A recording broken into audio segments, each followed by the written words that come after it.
I call the May 10th Operation Committee meeting to order. I would like to get an approval of the minutes from April 19th. Mr. Sheridan, and the second, Mr. Denisha, and okay. And then we will have the COVID-19 update, Jolene Munger and Dr. Andrew Williams. Rita. Vote on the agenda and the minutes. Oh, I'm sorry. Pardon me, sorry, it's been a couple months since I've done this. So all in favor of the approval of the agenda, please say aye. Aye. Rita, we don't have a motion, a first and a second for the approval, but we need to amend the agenda Okay. Oh, I'm to sorry. include the 3A. Okay.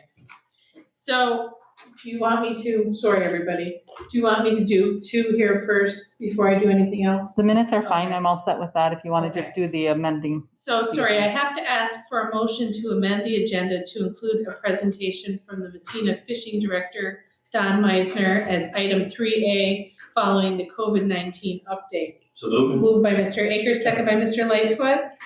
All in favor? Discussion. Oh, sorry, discussion? Having a moment here. Anything for discussion? Seeing none, all in favor? Aye. Any opposed? Okay. And then can I have someone move the approval of the minutes from April 19th? I still need to do that? You need to approve the amended agenda. And so now we need to approve the amended agenda. So Moved by motion. Mr. Akers, Mr. Lightfoot. Any discussion on that? Seeing none, all in favor? Aye. Anybody opposed? Okay. Now we can go to COVID-19? Yeah. Sorry about that. I don't think I've ever had to do that before. Now we can move on to our COVID-19 update with Jolene Munger and Dr. Andrew Williams. Thank you. Let me just share my screen.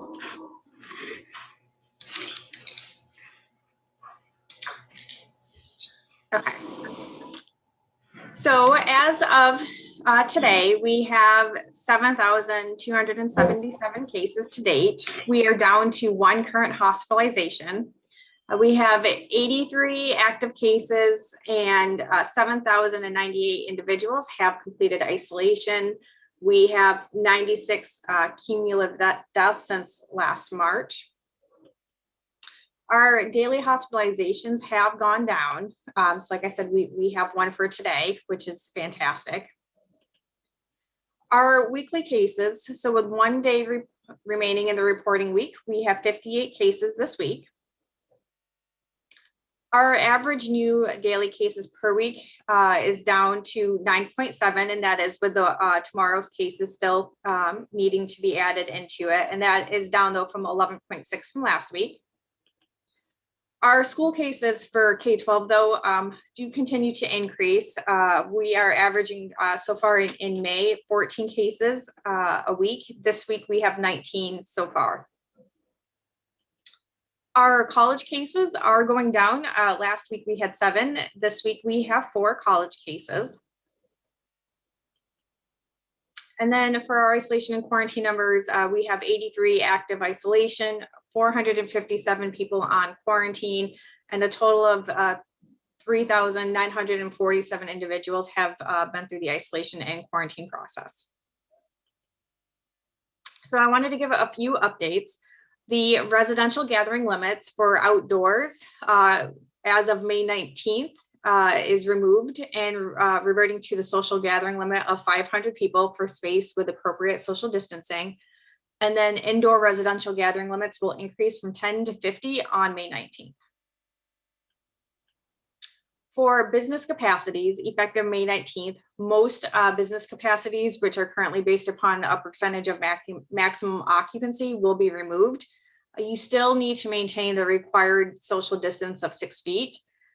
This applies to commercial settings, including retail, food services, gyms, amusement, family entertainment, hair salons, and houses of worship. Offices can also increase capacity to 75% beginning May 15th. Event venues, so congregate commercial social events, such as those that host sports competitions, performing arts, can exceed the social gathering limits of 500 people or two outdoors or 250 people indoors if all attendees over the age of 4 present either proof of full vaccination status or recent negative COVID-19 test, and the required social distancing and mask wearing can be accommodated. And then, so starting May 19th, large-scale indoor event venues go to 30% capacity, and large-scale outdoor event venues go to 33% capacity. One of the questions that we do receive often is who still has to quarantine? So individuals who are not fully vaccinated or have not recovered from COVID-19 in the previous 3 months. Fully vaccinated is defined as being 2 weeks or more after either receipt of the second dose in a 2-dose series or 2 weeks or more after receipt of 1 dose of a single dose vaccine. And the exposure must be after the 2-week period for the vaccine exemption. So if you were exposed, but you're within that 2 weeks, then you still do need to quarantine. And then anyone with symptoms, regardless of vaccination status or previous COVID-19, has to quarantine following exposure. And how long do we need to continue quarantining? It's another question we get often. So the CDC and New York State Department of Health have not updated any guidance to indicate quarantining for non-vaccinated individuals will be ending. And just information, the Department of Health current contract with PCG, the Public Consulting Group, who are the virtual contact tracers, currently goes through August 31st. So for our department, we have administered a total of 4,800 first doses and 3,769 second doses. So this week, tomorrow, we are at the Star Lake Fire Department with Clifton Fine.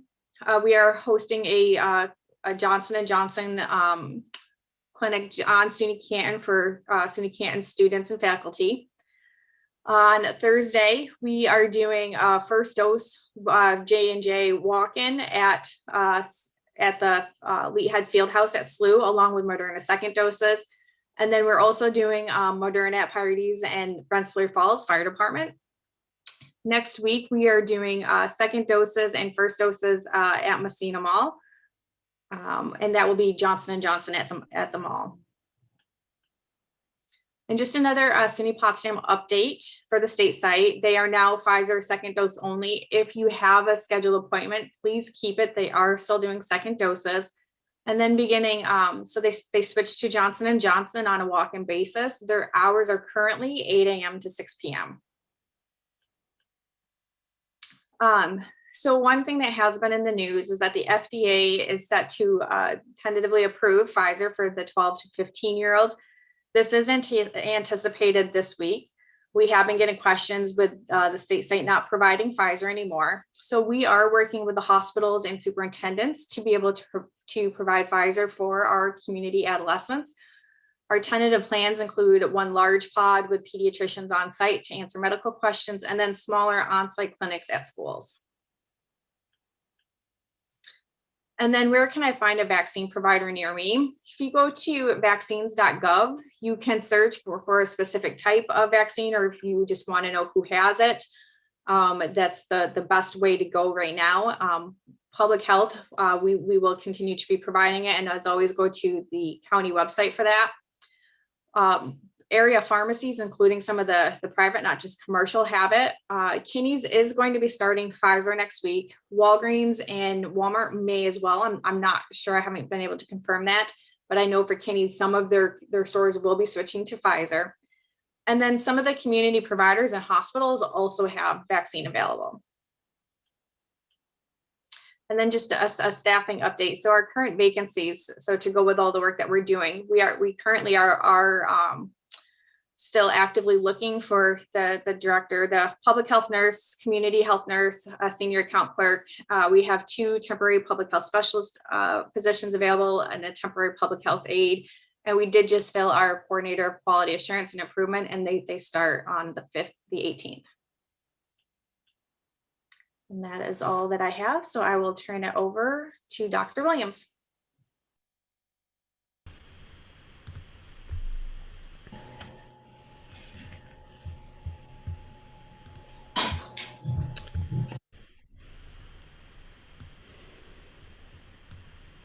So good evening, everyone. I wanted to go ahead and just start, as I usually do, with a quick update in terms of what's happening nationally. There continues to be very positive news across the country with a nice downward slope that seems to be continuing for new cases across the U.S.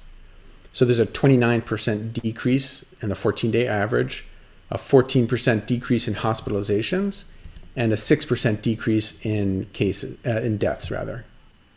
If you look at vaccinations nationally, there have been almost 260 million doses administered. As far as percent of people in the U.S. who've received at least one vaccination, it's just a little bit over 45%. I did want to talk about, obviously, what's happening in the county. So for total doses, there have been 86,000 total doses administered across the county. If you look at our total population, we're at about 44%, 45% if you round up of people have received a single dose. And if you look at the age distribution, which of course is quite important, what you see is that for the 60 to 69, we're at 75%. For the 70 to 79, we're at 85%. And for the 80 plus, we're at 74%. These numbers have stayed just about the same. These are the percentages of people in that age group. We are seeing slow increases in the younger age groups, but with the exception of the 50 to 59, they still remain under 50%. I did want to give a quick update about some of the regulatory changes that are happening with the vaccines. And this is all in the context. I just wanted to remind people, these vaccines are relatively new. But if you look at when Pfizer first started their trials, it was almost a year ago. It was June of last year where the first vaccines were administered. And at this point, if you include the US, but also internationally, hundreds of millions of these vaccines have been administered. And as you'll see, they're highly effective, but they also have an excellent safety record. So this is hot off the press. Jolene mentioned that this approval was going to happen. I think the approval happened about 15 minutes ago. So Pfizer is now officially approved by the FDA for ages 12 through 15. And I just want to remind people that this was based on an additional phase 3 trial that Pfizer did looking at this age group. And actually, when they looked at this age group, they found that the vaccine was 100% effective against COVID. And as with their other trials, they did not see any significant safety concerns. Pfizer back in March actually started a clinical trial looking at the 6-month to 11-year-old age group, but that's going to take some time for them to get the approval. So right now, it's 12 and up who are approved. The younger children may be approved, but that'll be later. Pfizer is applying for their full FDA authorization. They're going to be doing their data submission over the next 2 weeks, and they've requested what's called a priority review. So the FDA, once they get the data, is required to provide an estimated date for full approval. So that's something we'll keep a close eye on. And look forward to them getting their full approval. The other thing kind of hot off the press is that it was just announced that the SUNY system and the CUNY system are going to require vaccination for the fall semester. So I just want to go over a few updates in terms of the science that's out there. So, a reasonable question again is, are these vaccines effective in the real world? And are they effective against variants? I've talked about this in previous weeks, but more and more data comes out, and I think it's worth sharing. So on May 5th, the Lancet, which is a prestigious medical journal, published a peer review study that showed the effectiveness of the Pfizer vaccine against both COVID cases, hospitalizations, and deaths. And this was in Israel over a 4-month period. So some of the total numbers of cases are lower than what we're used to seeing. It's because Israel is a relatively small country. But what they showed is that when they looked at all ages, the vaccine effectiveness against any cases of COVID was 95%, but for preventing hospitalizations, it was 97%, and for deaths, it was 96%. So incredibly effective if you look at all ages. When you look specifically at ages 16 to 44, so now we're talking about focusing on getting those folks vaccinated, what they showed was, and this I thought was interesting, is, again, in a small country, they did have 36 people who died who were unvaccinated. But nobody who was vaccinated ended up dying. So, they're suggesting it has like 100% effectiveness at preventing death, which does occur in the 16 to 44-year-old age group. So again, this is more real world data that the vaccine works. And in particular, in Israel at this time, the UK variant was the predominant strain of virus. Another question that's been out there is, does the vaccine actually prevent transmission to others? And again, there's more evidence to suggest that it does. I also want to underscore that really the main way that it prevents transmission to others is by just preventing transmission. So really primary prevention of the infection, if you have a vaccine that's 95% effective, that causes a radical decrease in transmission to start with. So it interrupts this chain of transmission. And earlier in the pandemic, we used to talk about the R value, or the reproductive value of the virus. And an effective vaccine does an excellent job at inhibiting that. But there's also this secondary effect. So there are a few people who get infected despite being vaccinated. Though it's uncommon, what we now are seeing is that those people are less contagious than their unvaccinated counterparts.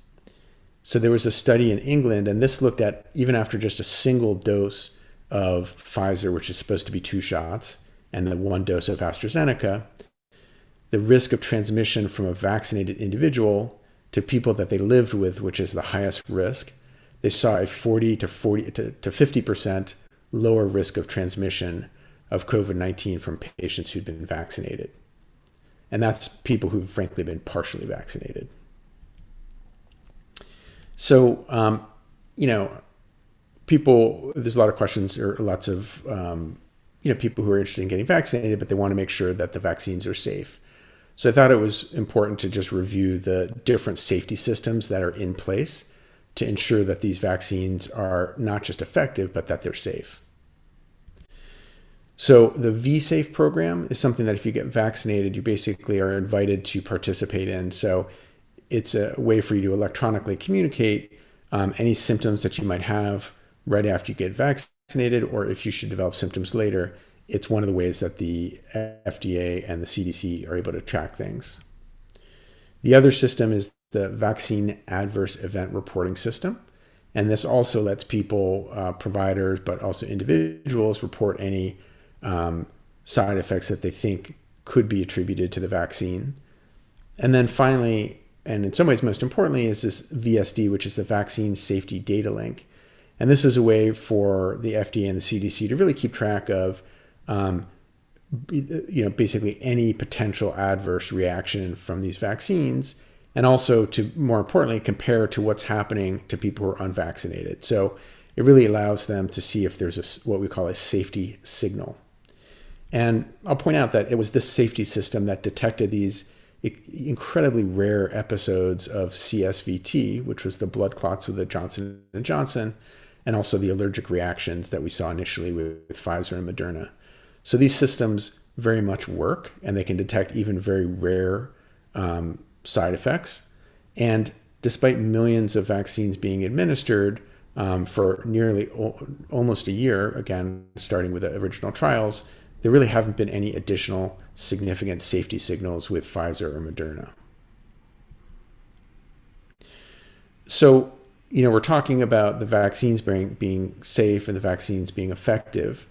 A lot of people ask me, we spend a lot of time talking, and now I'm talking specifically about the COVID infection. So people say, we know that the COVID infection can harm older people, and it makes sense for older people to get vaccinated. But, can the COVID infection actually harm younger people? So fortunately, the risk of death or hospitalization for younger individuals is very low. So that's incontrovertible. However, what's a little bit less clear now is the risk of significant chronic illness, and it may be more common than we initially thought. So, again, in the United Kingdom, they looked for the presence of one or more symptoms 5 weeks after COVID infection. And they divided it up by age group. And I just clipped the age groups that we're sort of talking about. And what you can see is that even for younger people, ages 2 through 11, about 1 out of 10 of these individuals had at least one major symptom 5 weeks after infection. And when you got into sort of more middle age group, 1 out of 4 people had one major symptom 5 weeks after the infection was supposed to have resolved. And, just as a reminder, when we're talking about long hauler syndrome or post-acute COVID, some of the symptoms that people have are pretty significant. So we're talking about persistent shortness of breath, chest pain, palpitations, heart arrhythmias. So again, younger people almost always have a much milder form of the infection, but there is this increasing recognition that some of them may have longer term complications. And this is just relevant when we're talking about why you might have a younger person get vaccinated. So getting to the rationale for vaccinating younger individuals, we have a highly effective vaccine. It seems to be able to prevent infection at about 97 to 100% for this age group. We know that it's highly effective at preventing transmission to other people. Severe illness for younger individuals, again, is less common, but this post-acute COVID may be a bigger issue. And the ongoing monitoring that's happening continues to support this idea that there's a high degree of safety with these vaccines. So really, I think there's at least 3 reasons for people who are younger to consider vaccination. And one is to protect themselves. The second thing is it helps to protect your family, and it also helps to protect the community. And then I think we all really want to get back to normal. And I think especially younger people although we've all suffered through this pandemic, I think for younger people, it's been hard in a particular way. And getting vaccinated really will allow us to safely have graduations, get sporting events without, frequent testing, to get in-person school going back full swing. So just in summary, COVID-19 is a pandemic virus that's killed more than 500,000 Americans. We know that more than 30 million Americans have been affected, and many probably have this long COVID or associated complications.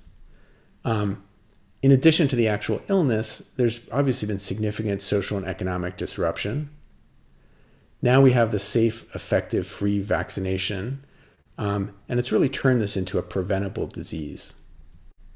So it's just critical that Americans educate themselves if they haven't been vaccinated, review accurate, up-to-date information, and I encourage them to make the decision to receive the vaccine. And that's my presentation. Does anyone have any questions? Mr. Lightfoot, go ahead. Doctor, you mentioned that they are going to start looking at children as young as 6 months old. And I guess my question is this. If the likelihood of children, and we're talking about school-age children, because I don't think there's anything been done with respect to infants. 6-month-old is an infant in my estimation. But, and you also said that there is a 1 in 10 chance of a more serious complication or an issue with children in the 2 to 11-year-old bracket. My question would be this. What rationale is there being used to start inoculating 6-month-old children or from 6 months to 2 years? I don't quite understand that. Aren't we taking some chances with the lives of those children, not knowing what they could come down with in the future, not knowing what effect it might have on them? So, Chairman Lightfoot, if I could just answer. So I also want to be really clear that on that slide that I put up about the risk of long-term complications, that's from COVID infection. So that's the risk of long hauler syndrome from the infection of the virus, All right. not from the vaccine. All right. So that wasn't clear, at least to me. Okay, so I'm just going to, let me just share that slide again because I really want to emphasize that.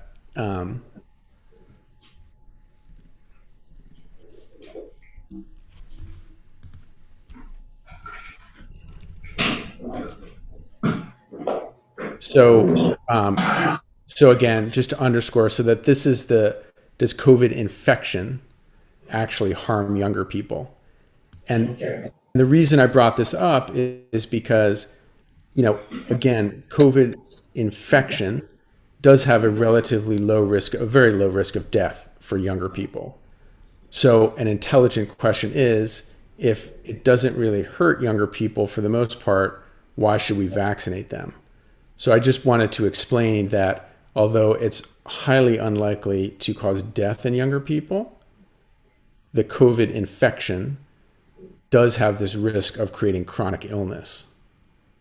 And that's part of the rationale for why you would want to use a safe and effective vaccine in this group, is because if they get the infection, they actually have, it looks like, a reasonable risk of some kind of long-term complication from the infection. The vaccine itself appears to be very safe in the 12 to 15-year-old crowd. And Pfizer and these other companies are going to also study the safety in the younger crowd. So again, this is the risk of complications from the infection. The vaccines are thought to be exceedingly safe. I hope that answers that. All right, that clears that up for me. My question, or the question still exists though, is with what we've been provided so far from the CDC and even locally, that the likelihood of children, school-age children, getting COVID are, I don't want to say slim to none, but slim to none. And we are apparently willing to have them be inoculated. And I'll tell you, I know that there are a lot of people that have serious concerns about that. A 6-month-old child getting a shot for something that the likelihood that they're even going to get it, even if they're exposed to it, other than perhaps, a runny nose or something, that, the side effects down the road are unknown. And that creates an issue for me. So I also just want to clarify that right now, the age group we're talking about that's been approved is the 12 to 15-year-old group. And as I think Jolene illustrated before, the rate of infection is actually reasonably high in that age group. And a lot of the cases that we're seeing now, probably because the UK variant is more common in the area and it has a predilection for infecting younger people, and probably also because older people are now vaccinated, when we're seeing cases, we're actually seeing more younger people infected. But again, it's a very reasonable discussion. And I want to go back to, yes, younger people are highly unlikely to die or become hospitalized, but there does seem to be this tendency for younger people to have a mild illness, and then at certain age groups having like a 1 in 7 chance of having a chronic illness as a result of the original infection. So what might seem like a benign cold is ending up turning into a chronic illness for some people. We don't really understand how many people. Again, that data that I showed looks like for the 2 to 11 age group, 1 out of 10, which is kind of a high number of people who have a mild infection, may have a chronic illness. This is something that we're beginning to understand. But also getting back to the rationale for vaccination, one thing is to protect the individual, and the other thing is people who become ill with COVID do transmit the infection. So you may have a younger individual who maybe was going to have a mild infection and was not going to develop long COVID, but they might get they might transmit the infection to a teacher or to another adult who then might become very ill. So I would also strongly urge people, parents, and I'm a parent, there are questions, and we have a great group of physicians and nurse practitioners and nurses and PAs in the community who we entrust the care of our children to. So I think this is a very reasonable thing to discuss with your family, pediatrician, trusted healthcare people, and look at your individual situation and decide what makes sense. Thank you. Okay. Mrs. Haggard, you had your hand up. Thank you very much. And I don't know whether this is for Ms. Munger or Dr. Williams, but my understanding is that the kids who are from 12 to 16 that you're polling right now to see if there's an interest out there, isn't Pfizer the only thing that's approved for them? And then it seems like we're not getting Pfizer. I'm a little confused about the supply and demand problem here. So it is Pfizer only. We are polling just to see what interest is like. Like I said, we're working with all of the hospitals to be able to have the vaccinators with the health department to provide Pfizer to the community. We are working with the state to get Pfizer, and Camp Potsdam Hospital has the ultra cold storage, so we can store it at the hospital and then thaw as needed for the different clinics we are planning. Okay, thank you very much. Mr. Burke, you have your hand up? Yes, thank you.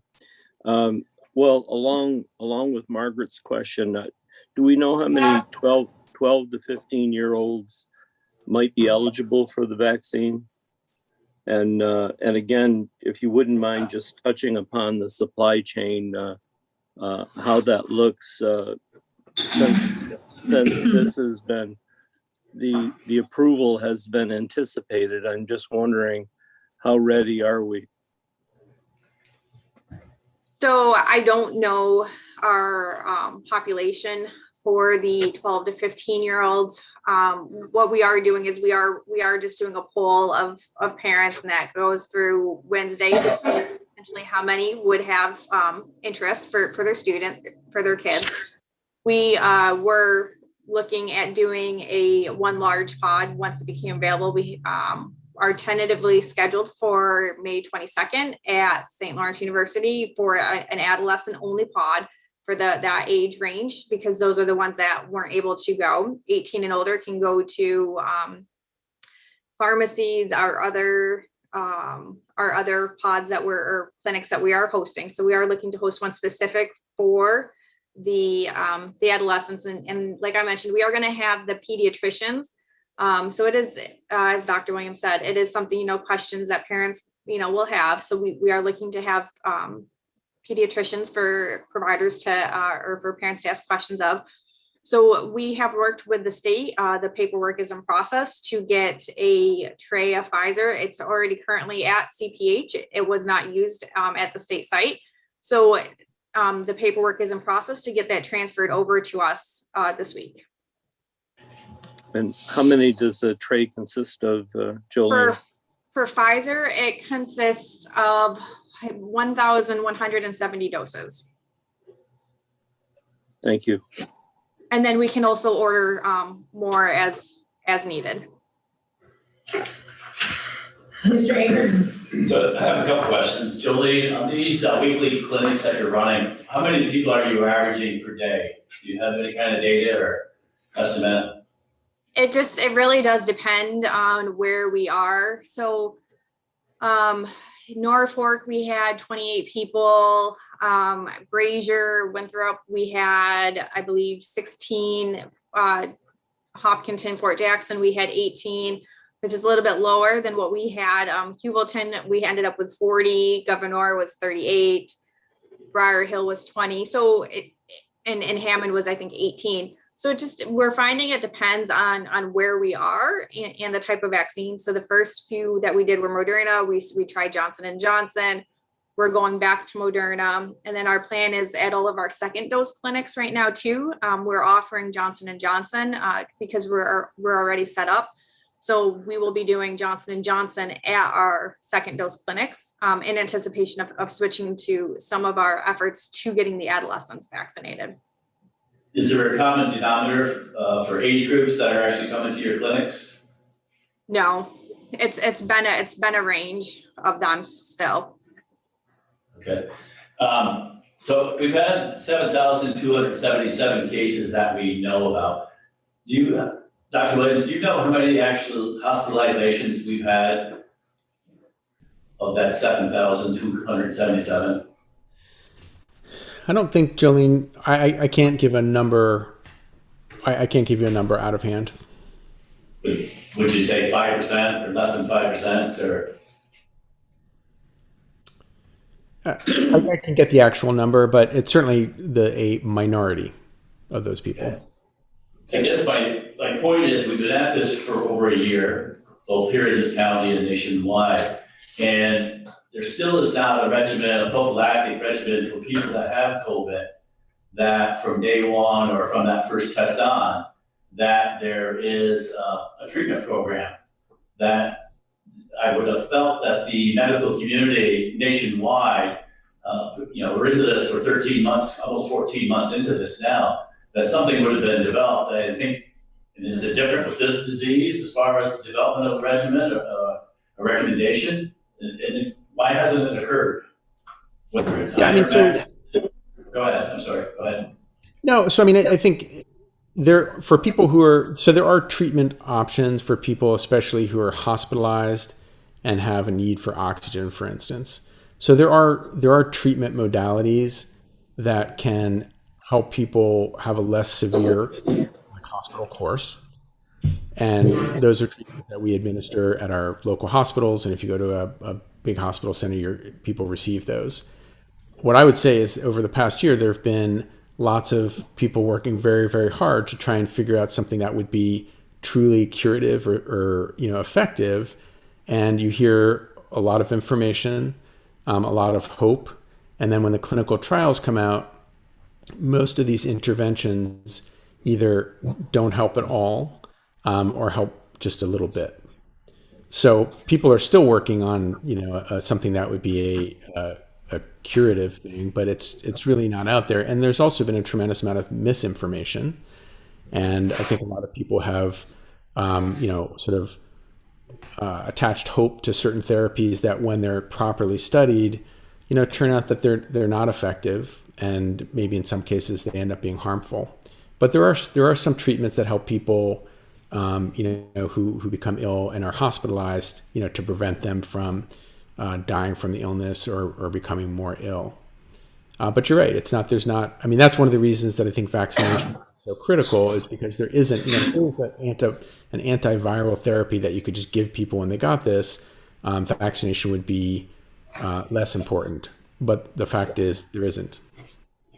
Yeah, I guess that's my question. If I was one of the 53 that picked up COVID over the weekend, I hadn't been vaccinated, whatever, I would be just sitting there waiting, hopefully that I don't get this bad enough that I end up in the hospital. So I guess, your comeback would be get vaccinated, you should be better off. So I'm just surprised that that the medical community hasn't come up with a protocol.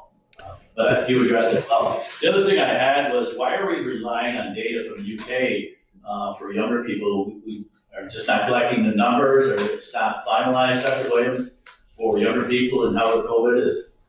So I would say that the data on long COVID, which unfortunately has like 3 different names, it's also called post-acute COVID syndrome. But anyway, there's data that's being collected, and there are centers of excellence in the US that are starting to really work on this. I think the CDC now has a subgroup working on it. But honestly, when I look for the data, the best data on this seems to be coming from the UK. And to be honest with you, I look at the European literature, I look at the stuff from Israel. I think it's good to get a perspective on other countries that are taking a different approach. But there just seems to be more concrete, more robust data coming out of the UK about this particular issue. I think in the months to come, we'll see more stuff that's published in the US, and I look forward to sharing. Okay. Well, thank you, Dr. Williams, and thank you, Jolene. Anyone else?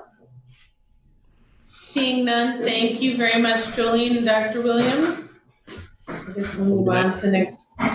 I would like to mention that Mr. Reagan has been excused from tonight's meeting. So next up, we have a presentation on fishing by Mr. Meisner. Thank you. You're very welcome. Thank you, everybody. First of all, I want to tell you that the reason I'm here is because Messina is going to be the site this summer of something that has hardly ever been done anywhere. And that is that we're going to have 6 tournaments, fishing tournaments, celebrating the fact that the St. Lawrence River, and some of you may not have heard this, but the St. Lawrence River has been named the top bass fishing in the entire world. And because of that, and that is spread, that now these major organizations want to come to the St. Lawrence River. And we've known about this. We've known that it's fantastic. For the last several years, Messina has been reaching out, has been adopting this policy that if we embrace the fishing that we have here and use it to stimulate an interest from people to come here. We want them to come here to discover everything else about being in this area.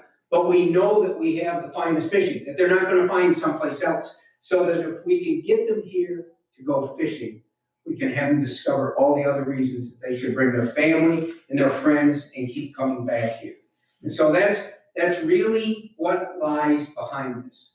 Now, for Messina to be able to host 6 tournaments, and these are major tournaments. The first tournament starts in June, at the end of June, and it's done by Major League Fishing.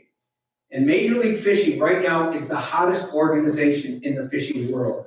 A lot of the top pros from bass and a lot of the top pros from the FLW have gone over to Major League Fishing for a number of reasons. They're dynamic, they share more of the money with the anglers that are taking part in these tournaments, and they're taking part in these tournaments to win money.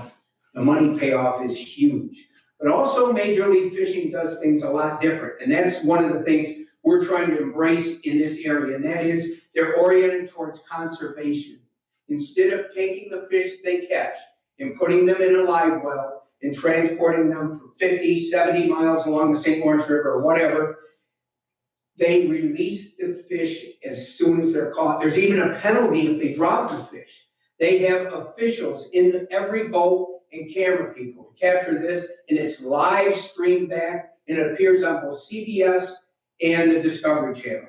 So there's a tremendous amount of incentive to have them come. For them to come here was an amazing coup for Messina to be able to land. And then following that, in the last week of July will be another major tournament. It's one of the FLW's major tournament. And if you haven't heard about the FLW, they're opponent of bass. They're both at the same level. They both pay out huge prizes, and they have their followers. And this is their top pros coming here. And so this is another massive tournament. We earned the right to have this. They wouldn't just come here. But 2 years ago, they brought one of their other tournaments to Messina, and we blew them away. The town of Messina reached out and welcomed people in ways that they'd never been welcomed. They had a band, they had all kinds of activities to support this. And the anglers went back to the main headquarters and said, listen, you should pay attention to this place. They do it differently. And so we earned the right to have these tournaments, and now they're talking about bringing the FLW National Championship. They're not just talking about it, but they're announcing it to Messina next August. So what we're doing is we're building for the future. And the whole premise of this is that by bringing these people in, when these tournaments come in, it's not just the fishermen, it's the TV staff, it's the support staff, it's the officials that come as sort of referees in this case, it's the families that come.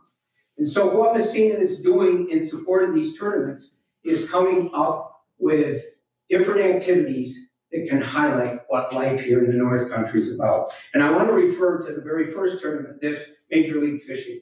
In talking to the head of that organization, he said that, you know what, from what we've heard of Messina, we would like to make this more a hometown type of event. And we'd like to do things that sort of emphasize what life is like there. So one of the first things we're gonna do is we're gonna have a special kids tournament. We're gonna have a kids tournament also for the FLW event, but the one for Major League Fishing is gonna be unlike any kids tournament that I think's ever been done in the country. In that, when they're having one of these Major League Fishing events, only half of the entrants fish on a given day. And then on that day that the other half aren't fishing, they're going to blend in with the community and help us do different things to make this event stand out. So what they've agreed to do is for the 50 kids that we're gonna select, and how we select them, it's just by drawing. 50 kids, we're gonna have this event where the pros come to teach them. They're going to be their coaches. And what an incentive for the families to get involved with this, to have the kids learn from the very top people there. We're also, one of the things he asked us about, he said, you know, a lot of these anglers and a lot of these people are coming from the south. But he said a lot of these anglers have asked us, is there any way that we could sort of have a moment of worship before we go out to celebrate the blessing that we have to be there, to go out and fish? And so we're planning to have a non-denominational breakfast send-off of worship at the Messina intake. And Major League Fishing is pretty excited about this. And a lot of the anglers want to have a chance to speak about what fishing, what traveling, what being up here means to them.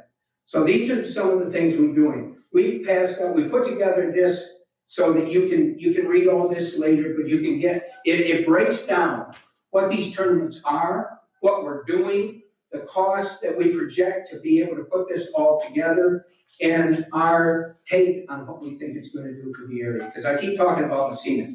Messina is the launch pad of this.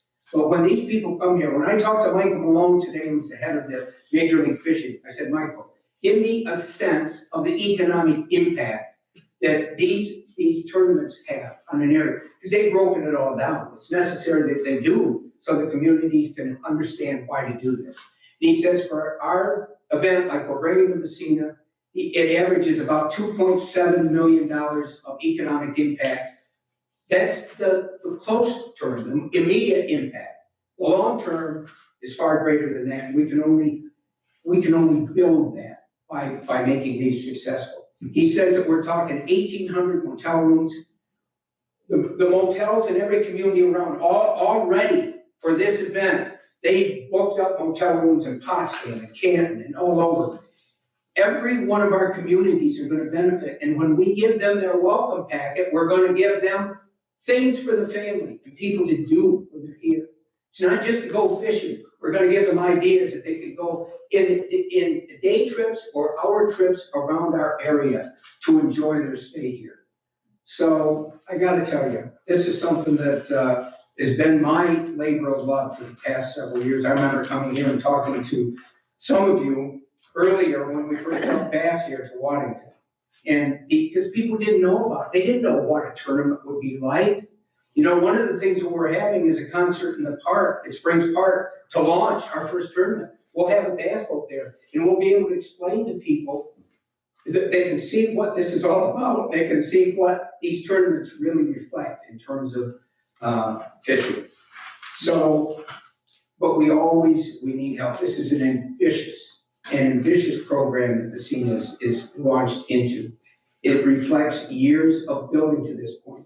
We didn't just get here by our hard work. We got here because of other factors. The fact that now the St. Lawrence River is recognized as being so great, and because we did a great job when they came before. These organizations want to come to places like this. They want to have that welcome wagon laid out for them because they go through a lot just to put these tournaments on.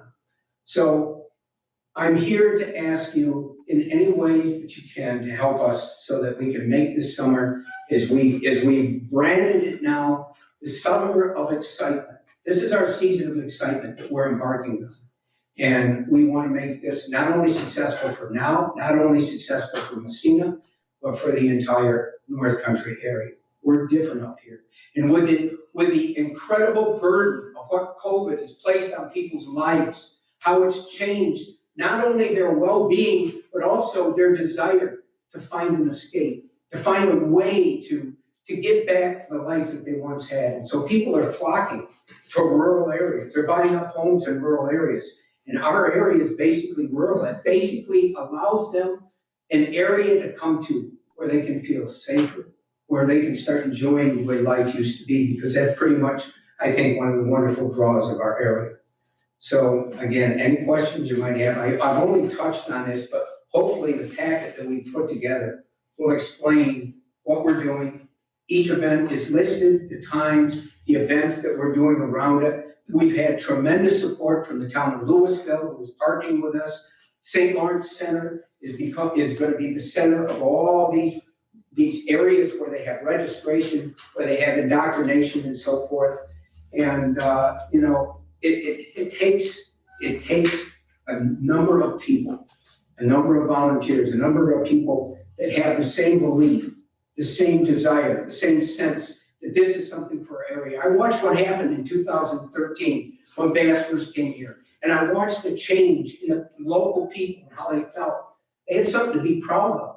We were signaled out as one of the top places. We had the biggest crowds in history. And why did we have that? Because of the people that are here. And I think it gave them a new lease on life, that we are something special. So anyway, thanks for enabling me to come here and tell you about what I'm so excited about. Thank you. Any questions? I'll try to answer. Yes. So Don, this budget you have in the back is from 2019, and I assume the donations, your SLC, that's St. Lawrence County, 15,000. Yes, yes. That was for at the time it was called the Costa event. That is the same as what our Toyota event in August will be. That's a tier down from the top pros. It's still going to bring 300 anglers. 150 of the top, and then the guys that share the back of the boat, 300 anglers and their families and so forth. But the first two, the Major League Fishing and the Tackle Warehouse event in July, those are the highest spending amounts for us. Those take the biggest draw for us to put that together. Not only in the host fees that go on, but also in the support activities that we're going to have. I only told you a couple, but there's more listed here. I don't want to take more of your time. But that was what it cost us in 2019 for that one event, over and above the host fees to bring them here. Our last event is what we call the Big Bass Blowout. The team's been doing that now. It gets bigger every year. And that's something where we just celebrate us. We have people from all over the area come to enter, and it's our way of thanking everybody else and enduring the big tournaments and saying, yeah, you guys, you got a chance too. So that's our final one. And that's a 2-day event, and we give out a lot of prizes at that one. Yes. I'd just like to compliment you on the improvements in the intake. I went by it the other day, and I couldn't believe the boat ramping and the facilities that are now there. I think it's going to add beautifully to the tournaments. Well, that's one of the things I didn't mention, and I should have, because that's one of the reasons these people want to come here. Because what the Power Authority's done and what that intake is becoming is not only the best that exists in this whole area, but maybe the best in the state, and maybe one of the best in the country, because I've traveled all over this country in years before doing fishing shows that I did for PBS. And this is something we're all proud of, and it's helping us to host in the way that we want to host. So thanks for bringing that up, because I really needed to mention that. Mr. Arquette. Oh, sorry. Mr. Arquette, you had your hand up. Yes, thank you, Madam Chair. Thank you, Don, for your presentation. You mentioned, that you were here many years ago presenting on behalf of the Bassmasters in Waddington, and I was here as well, and I supported it then. I'll continue to support these tournaments. My question to you is, between tournaments, between the recreational fishermen and women that we have out on the St. Lawrence, what efforts are being put forward to make sure that we have a sustainable fish supply, for many years between the bass and the walleye, the different species that are key to bringing fishermen in here to the St. Lawrence River? Yeah, that's a great question, and it's one of our constant concerns. I talk with biologists in the DEC. Their support is critical in the things that we do. But to answer your question specifically, first of all, with Major League Fishing, that first event is really almost the top of the pyramid of how anglers can react and treat fish so that we have this resource. In talking with the FLW, I almost 3 or 4 times a week, I'm on the phone with the head of the FLW about our concerns. One of the ways that we try to protect these fish, number one, when they come in, they have to be really looked at carefully. We have a specialist, she's a nurse from down in central New York, and what she does is fizz the fish. And what happens with fish when they're brought up from the deep waters of the St. Lawrence is they suffer the bends. The pressure change causes them, if it wasn't treated, they die because they couldn't stabilize themselves. So it's a needle that goes into a certain spot that releases all the gases, the pressure, you can see the bubbles coming out, and then the fish swim away. In 2 of the tournaments that we've had in the past, we've never had this grandiose number, but in those tournaments, we never had one fish that didn't swim away. Now, even if it swims away, that isn't, anything can happen. But it's an awful good sign that they can stabilize themselves, and it's because of the work of people doing this. In talking to both of these top organizations, we talk about everything that we can do, because I tell them, look, if we don't protect and actually nourish this fishery that we have, we are going to be doing this down the road. We need to not only protect it, but to help stimulate its added growth as we go forward. So we're working with scientists from both national, state levels, and even Aquasasni for constant help in making sure that we do the right thing for this resource. It's always been one of my fears when I started with this, because fishing has been a huge part of my life.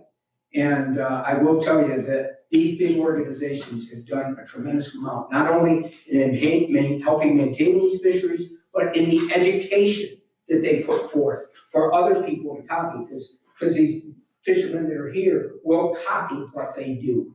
So that's a great question. We're going to constantly work at protecting this fishery. Go ahead, Thank you. Tony. No, thanks much. I appreciate it. Mr. Burke? Thank you, Yes. Don, for your presentation. Just a question, do you have a tentative budget for this year? And maybe the second part of that, if you do, what type of a contribution are you looking for? And will the Messina municipality also contribute? Yes. First of all, the town of Messina is the organization behind this whole enterprise. It's been the town of Messina that showed faith that utilizing fishing as an economic stimulant was a direction that they were willing to go, a direction that they were willing to make the sacrifices work. And so, yes, the town of Messina has put forth a tremendous amount to make this happen. If it wasn't for them, this wouldn't be happening. But you asked about a projected budget, and we're still working on that as we're working to get other people to help sponsor. Boutiqueer is committed to do some sponsoring of this. And like I said, the town of Louisville has been a tremendous supporter. But it's going to cost a lot of money. Hopefully it's going to return a lot more than what it costs. The return should be tremendous, especially as we build.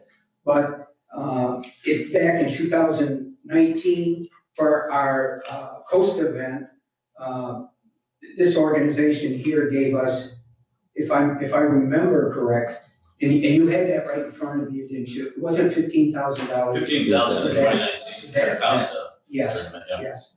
So I guess what I'm really doing is in an appreciative way in advance, just saying whatever you feel that you could do to make sure that we can make this successful, because everything costs, everything we do. The kids' tournaments cost. We had support from Walmart before.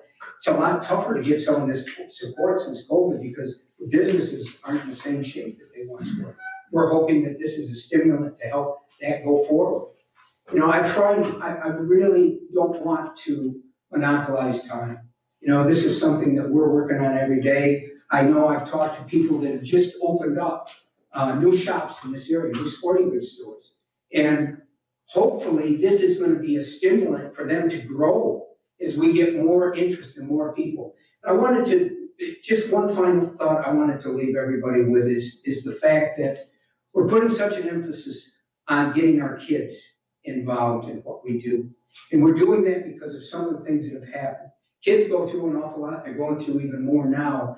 And one of the things that I have found in the tournaments that I've been a part of with kids, the school that we started with Fish Cap with Cornell Extension for summer school for kids, there's a tremendous change that takes place when those kids get out in the outdoors.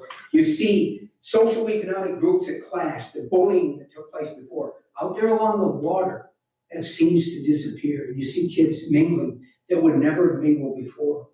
And I know that in my work with soldiers with PTSD, in the TV show that I do, Fishing Behind the Lines, the one thing that I've taken away from that is that by introducing people, whether they're little kids or whether they're soldiers that have been through unbelievable things, or whether they're anybody in life, if you can give them a chance just to get out there in the outdoors along the water and just absorb the rhythms of nature, it has a tremendous, not only healing effect, but I believe a way to build your own self-character, your own self-awareness that comes with finding yourself out there in the elements.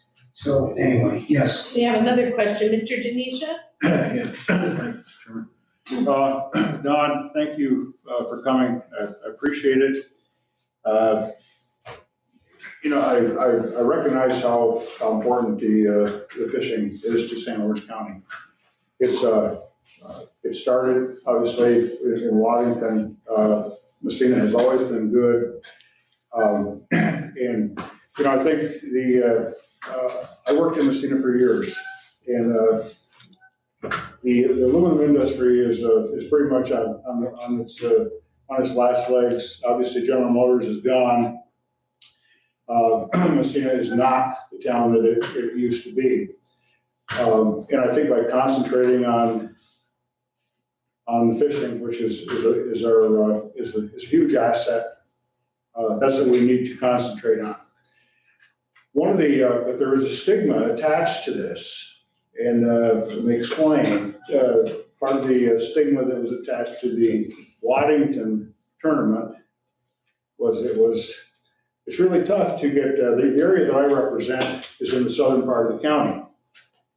So it's real tough to get folks that live in Cranberry Lake to get excited about a fishing tournament that's going to benefit Waddington. Like it would be difficult to get folks in Waddington to get excited about a fishing tournament that was going to benefit the folks in Cranberry Lake. And I understand that it goes far beyond that. The economic impact is something that's beneficial to every town in St. Lawrence County. Just your sales tax revenue.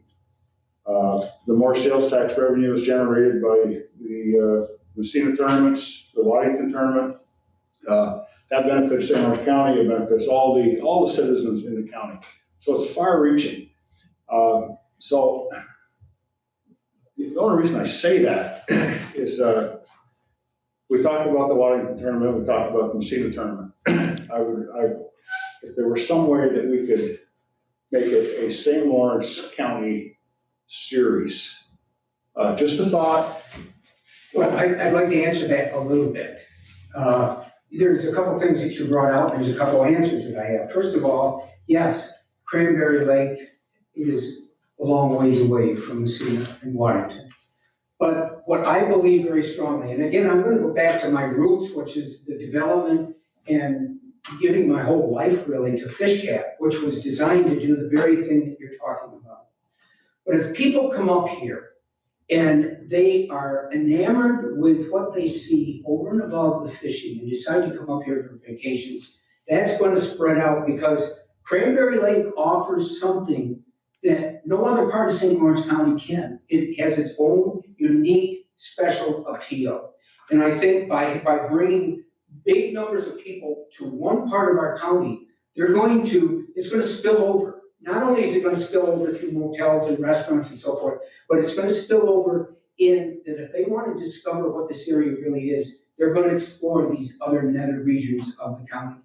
And Yes, I believe very strongly that our real identity here, we sometimes become so provincial, but I think our real identity is the life that we have in St. Lawrence County. It's very unique, and I just want to end this with my final, it's my final thing of what I believe with all my heart. In doing my TV show Stringside for over 20 years, traveling to every single state, and I'm not talking about flying there, driving there, spending time there, and going up into the top part of Canada with the Inuit, and down in the Everglades and so forth. The one thing that I kept being aware of as those years went on, is I kept thinking to myself, I'm leaving the best behind. And I believe that with all my heart. This area offers something so unique and so special and so different, all the way from the variety of the fishing to the type of people that live here and the lives that they enjoy. This is what I think we offer. And I think that's why I say St. Lawrence County is indeed a special Shangri-La for me, I guess. So thank you, everybody. I appreciate it. And if you don't have one of our pamphlets, or whatever we want to call it, and then put together, there's more up here. So thank you. Thank you very much. Okay. So next up is Sheriff Bigworth. Hi there, Sheriff. Good evening, everybody. So I have a resolution authorizing the purchase of a drone for aerial law enforcement deployment and modifying the 2021 budget for the sheriff's office. May I have a motion for this? Mr. Akers, and is looking for a second. Mr. Sheridan, go ahead, Sheriff. Okay, so I'm looking to purchase a drone for our office to also be used by other law enforcement agencies to help the rapid aerial deployment for life-saving measures, emergencies, missing children, dementia patients due to our rural area in our county that everybody knows about. The search and rescue aspect would be beneficial. Many times now we have an incident, we have to wait many hours to get a drone from state police or the out of Hogansburg. So obviously I can give you a couple examples of our recent homicide. We really needed a drone sooner than later. The snowmobile accident that happened on Black Lake, trying to locate those individuals, a drone would have been very, very beneficial in our law enforcement aspect. This drone will be paid through three components. One would be from our auction monies that we are getting back from the sale of our sheriff office vehicles that was purchased through asset forfeiture. By rule, those monies have to be put back into the sheriff's office and used. The second would be a jail revenue account because I will use the drone for security for the jail. And the third would be made up by the equitable sharing account that I have. So that'd be just a little over $35,000. For the questions I know I've had in the past about the drone, what it's all about, it is a GPS unit.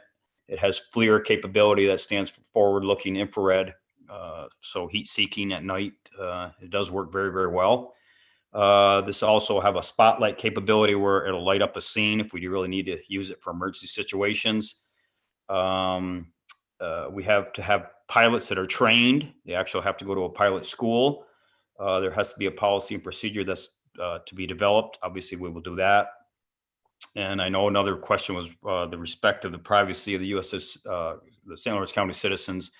And all our drone has to be FAA registered, and we have to follow FAA quality and guidelines. So all those things will be taken care of on the purchase of this drone. So I'm looking for this motion to go forward.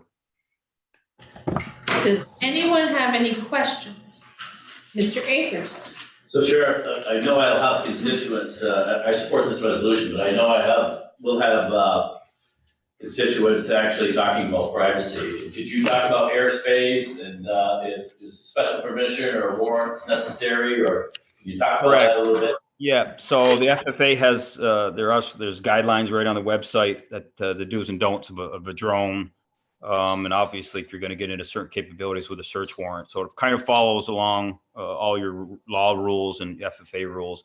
I could, it's on the website, but I could go on and on about what exactly you can or can't do. But obviously, we're cognizant of constitutional rights of everybody out there, and other agencies, other sheriff's departments have drones. They have drone policies, procedures. We won't have to reinvent the wheel here. Obviously, we'll use a lot of their policies and enact them in St. Lawrence County. We also have to file with FFA our flog lights or logs. All those things have to be done to get certification. So you'll have something on your sheriff's app then, Sheriff? About the explanation of the drone? Yes. Okay. Absolutely. Yep. Thank you. Once we get everything out there and approved, we'll put it out on the app and the Facebook page. Okay, Mr. Burke, I saw your hand. Yes, just curious as to the battery life of that, especially if you're using it as a spotlight. Do you know that offhand, Sheriff?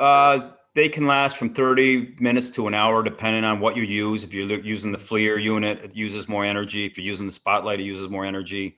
So it depends on what you use. And if you're fighting a wind, when it's up in the air, it's using more battery. There's so many different aspects that you could try to equate. They usually say 30 minutes to an hour. That's why we have backup battery packs. So if we come back down, we can go back up. So that's part of the cost also. Yeah, thank you. You bet. Mr. Sheridan. Yes, Sheriff. Would you be the one that authorizes the use of the drone, or maybe your undersheriff? Yes. Or is it correct? Any other person in the department? Or would you know when it's going to be going up being used? I'm sorry, you're cut off on that second part. Would you know whenever this drone will be used? Yes. Any deployment, either myself or my designee, my undersheriff would know if we're going to be using it. Usually to be a pretty intense scene, fatal or something like that. And I'm always out at those scenes, or my undersheriff is. So yeah, you will be notified if on its use. Thank you. Mrs. Haggard. Thank you very much. I asked a lot of questions when this came up before, so I appreciate you addressing those again. Thank you. Sure. When I buy electronics, I'm old, so I think it's supposed to last forever. When people buy electronics now, they have 2 years. Is this something that can get updates on it and keep relevant, or is it something that you'll have to update it again? Or I don't think it says automatic updates or anything like that. It's high technology. This is one of the better ones. We wanted to get one with a FLIR and with a spotlight because of the issues of the rural county and we're so with swamps and woods. There's no lights out there, so we thought it was something that really needed to be. These two components really needed to be outfitted on this drone to make it the best we could get. I don't know, this is a pretty good drone. This is not a rinky-dink one you buy at a store. It's quite the unit, and I see it being a 4 to 5 at least year unit that we'll get good use out of it. Thank you, sir. Sure. Okay. Anyone else? Seeing none, all in favor? Aye. Opposed? Okay, carries. May I have a motion for this resolution authorizing the sheriff to acquire training services from a master instructor for the St. Lawrence County Instructor Development Course and modifying the 2021 budget for the Sheriff's Office Criminal Division? Mr. Akers in the motion, Mr. Sheridan seconds it. Go ahead, Sheriff. Thank you. So recently we had a retirement of a master instructor. Let me explain what a master instructor is. It's a pretty intense certification to become a master instructor. I am a master instructor, but it takes a good 2 or 3 years to get certified to be a master instructor. And what a master instructor is he then can hold this instructor developmental course. So the instructor developmental course is the course that's mandated for all instructors for training and instruction for any police officer, whether it be through the academy or any other training you want to give that officer. So it's really train the trainer is what this is all about. The officer that was doing this retired recently. He was the master instructor. He's run this IDC school for probably 12 to 14 years. He is not going to be around because of retirement. I just don't have the time. It's a 2-week course to run this IDC school. But the person that did retire said he would come back for 2 weeks to present this course. So to get everybody certified, I really needed to do it one last time. But my plan is for next year is to have another master instructor ready to go. So I don't now have one. I will by then, hopefully. But I need this master instructor to get this training for our IDC schools one more time. And he wasn't expected to retire, but he kind of walked in like 2 months ago and said he had a job opportunity and he was going to resign. So I kind of got caught here, and I'm asking that he gets some training services pay for coming in for the 2 weeks to hold this IDC school. Any questions? Seeing none, all in favor? Aye. Opposed? No, we're good. Thank you, Sheriff. Thank you. Next up is Jason Fotenhauer in Planning. I guess we have an annual review for agricultural districts 1 and 2. Yes, thank you. Good evening, all. I just wanted to give you a quick background on what the Ag District program is to start. St. Lawrence County has been involved with this since the 1970s. And the intent of the Ag District program is basically just to preserve and protect and to encourage the continuous use of farmland for agricultural production. For one example is that Ag District law limits the type of local land use regulations that can be put into place to restrict ag operations. That's one of the benefits of property being in an Ag District. The county has 2 agricultural districts. District 1 is in the southern and western portion of the county, and Ag District 2 is in the northern and eastern part of the county. And the total acreage of both of these districts is almost 617,000 acres. And it's pretty evenly split between the 2 districts. So every 2 years, every year, the program allows for individuals to add acreage to the districts. That runs from March 1st to March 30th. This information is gathered by the planning office. Then it's presented to the county's Ag and Farmland Protection Board for their review.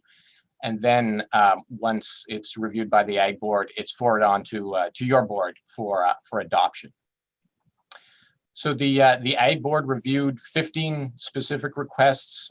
13 were found to be on viable ag land and are recommended for inclusion. And they total 1,010 acres, 1,010.3 acres in total. There was a summary memo and table and maps in your packet as well.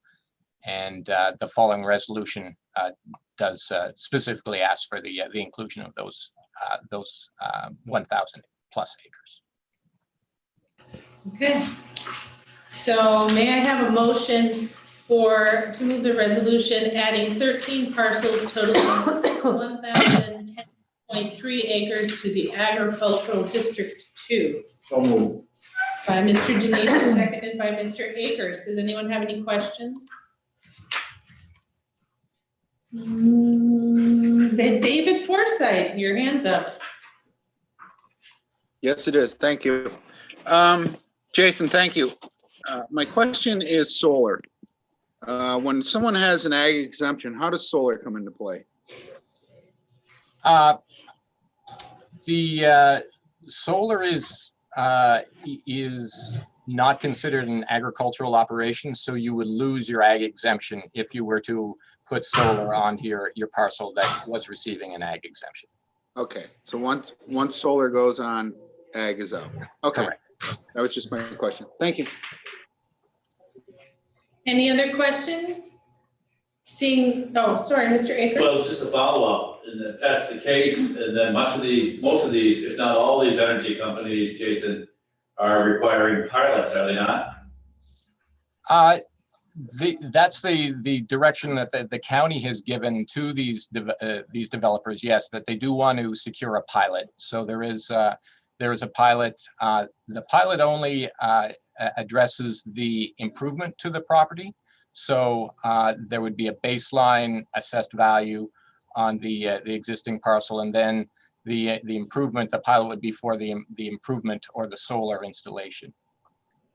So will that be left up to the local assessor, whatever township that those projects are in then?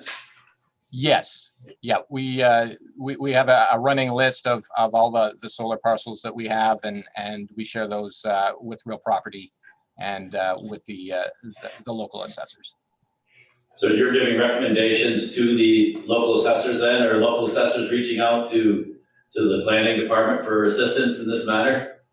Not so much. The assessors would go through the real property office for any specific questions that they have. Okay, great. Thank you. Any other questions? Mr. Burke, is your hand up, Mr. Burke? It is. Yeah, Jason, doesn't a pilot preclude local assessor involvement? Well, I'm not a pilot expert for sure, but pilots are negotiated by the entities that are involved with it. So certainly the school district, the county, the local taxing jurisdictions, and the industrial development agency has the expertise to actually put the pilot deal together. So they are primarily involved with pilot negotiations, and I know, excuse me, have been with several of the solar projects that have occurred around the county. But if you do a pilot, it's generally for a period of years, and the local assessor, I mean, the improvement, the solar development isn't assessed by the local assessors unless they opt out, right? That's correct. Yeah. Okay, do you still have, no, we're good. Anybody else? All in favor of this resolution? Aye. Aye. Opposed? Seeing none? And we're all set. Next up, we have a lead grant update. Mr. Pfotenhauer. Thank you. Yes, I've had some good progress lately since our last update at the April Operations Committee. We've had 2 more units completed for this project. 1 is currently under construction. 3 more units have either signed contracts or bid packages are out to contractors. We have 12 units that are 12 applicants that are in the pre-app or application process. That's 4 more than we had last month. And we've sent out 5 additional applications since last time we spoke.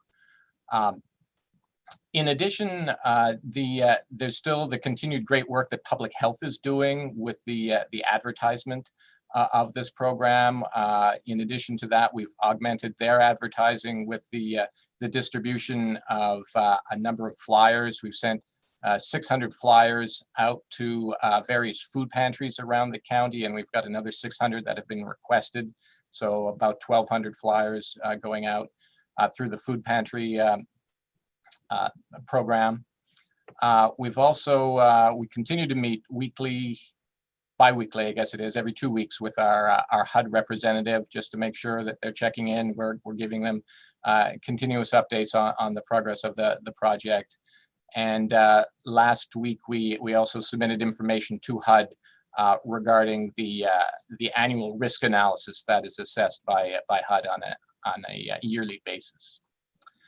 Just one last thing on this grant. Last June, in June of 2020, we gave a pretty comprehensive overview of the sort of the genesis of the project and why there was some restrictions and some I guess challenges with getting it up and running. We plan to do that again next month, so basically a year from the last presentation, to give you a little bit more of a comprehensive overview of where we've come within a year on this program. And so we'll plan to do that at operations next month. Okay, everybody good? So we'll move on to the broadband survey concluded discussion. Okay. Thank you. Yes, the final push was last week. The survey did close last Friday, the 7th of May. It was extended a week. We have received 830 completed surveys, 195 partial surveys, not complete, but there's partial information that can be used. And then we also have 96 responses that have yet to be verified as complete or partial. Those are additional responses. So about a little over 2,200 or 2,100, I guess, 2,100 responses to the survey, which is a pretty good percentage. We've also received the physical assessment inventory. You remember this was two components to this broadband assessment: the actual survey, and then the assessment of the existing infrastructure that's out there. So the consultant drove a number of the roads in the county and did a visual inspection of what's actually up on lines, what's on cell towers, and that's now being put into a geographic information system, which will allow us to really zoom in on different areas of the county. It will allow us to break down by road segment where there is broadband coverage and where there isn't. So we're really excited to see that data source come about, and we'll be able to use that through our GIS system here. So the next steps for this project or the assessment and the survey is for the consultant to basically analyze all the data that's come in from the survey results and put forward recommendations. And the timing on that is the end of June. Is expected before the end of June is what we've been told by the consultant, that they intend to have that report done by the end of June. And then we'll look for a appropriate time, convenient time to make sure that you're aware of it and look for a presentation if that's your pleasure to the board on that information. Okay. Any questions for Mr. Pfotenhauer? Mr. Denisha? Thank you, Madam Chairwoman. Jason, when we've got the 2,100 responses, is that you think that's a representative, it's going to give us a representative sample? I think it is. Yeah, it's a pretty good sample of the population. It's far and wide. It's not 2,100 in one particular part of the county. It's well dispersed around most. I'm quite sure all towns have had some response to that. So that's good. Would we always want more? Absolutely. The more data you can have, the better it is. But I think this will give us a pretty good representation, especially with the coupling of that with the inventory that I spoke of. That sort of I guess back checks the other information from the survey. We can actually see where on a road there is deficiencies and where improvements could be made. Go right ahead, Mr. Denisha. Jason, from what area of the county did you receive most of the responses, or was it pretty well equal throughout the county? Some of the larger population centers had more responses just because of the higher population there, but it was a pretty good distribution.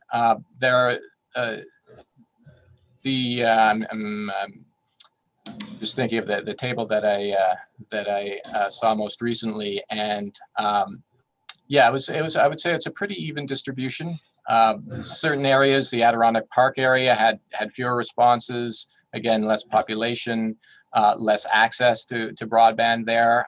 So there is some less response there, but overall, I'd say it was pretty well distributed.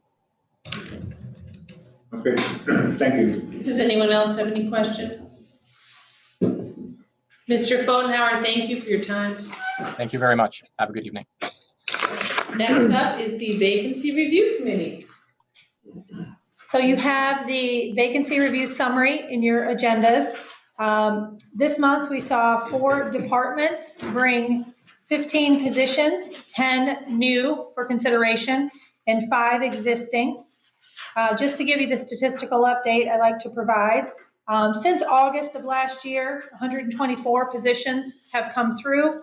83 of those have been just in 2021, or 67% of that total. Out of those, when we try to look at the immediate response all the way up to the 90 days, 68% currently is the immediate fill rate, 14% is 30 days. Less than 2% is 60 days, and 4% are looking at 90 days. So those are in keeping with the positions you're seeing. Overall, also, I think one of the later statistics I've been providing to you are the positions overall at the county of 808 positions. 7% at the beginning of May were vacant. If all of the positions presented to you this month go through, that would reduce that to 5%. So that being said, there's only one tonight. Unless there's any questions on the report, I'll continue on as I'll be presenting the information technology report tonight. Mr.